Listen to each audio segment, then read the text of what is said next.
3 నెలల్లో పిల్లలు పుట్టిస్తాడా అని మాట్లాడుతున్నాడు. సరే ముఖ్యమంత్రి గారు నువ్వు చెప్పింది కరెక్టే.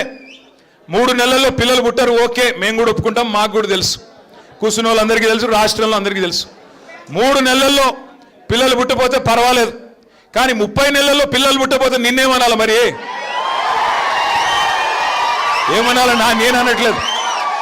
30 నెలలే ఇంకా నువ్వు చెప్పిన ఒక్క హామీ అమలు కాకపాయ ఏమనాలి మరి నిన్ను? నేను అనలేదా, మళ్ళీ మీరు అనాల. నేనేమంటున్నా అంటే మాటలేమో ఆకాశాన్ని అంటే మాటలు, డైలాగులు, సినిమా డైలాగులు చూస్తే మరి కింద పనేమో ఏమీ లేదు, హల్లికి హల్లి, సున్నకు సున్నా.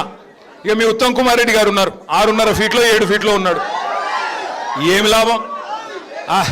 ఆ కృష్ణా నీళ్లు తాగి బాగానే పెరిగిండు వాటంగా, కానీ ఏమి చేసిందేమి?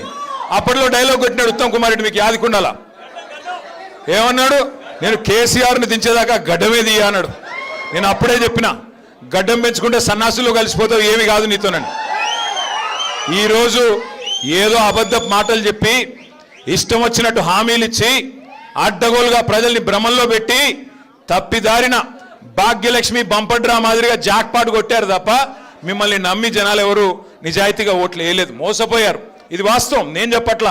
వాళ్ళ గ్రామాల్లో ఏ రైతునన్నా అడగండి, ఏ రైతు బిడ్డనైనా అడగండి, వాళ్ళే చెప్తున్నారు కాంగ్రెస్కు ఓటేసి తప్పు జరిగింది, తప్పు చేసినాము అని నల్గొండ జిల్లాలోని రైతన్నలు స్వయంగా వాళ్ళ నోటితో వారే చెప్తున్నారు తప్ప ఇది నా మాట కాదు.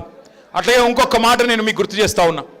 కాంగ్రెస్ పార్టీ నల్గొండ జిల్లాకి, ఉమ్మడి ఆంధ్రప్రదేశ్కి, ఈ దేశానికి దాదాపు 60 ఏళ్ల పాటు నాయకత్వం వహించింది. ఇటు రాష్ట్రంలో అటు కేంద్రంలో కాంగ్రెస్ పార్టీ ఉండే.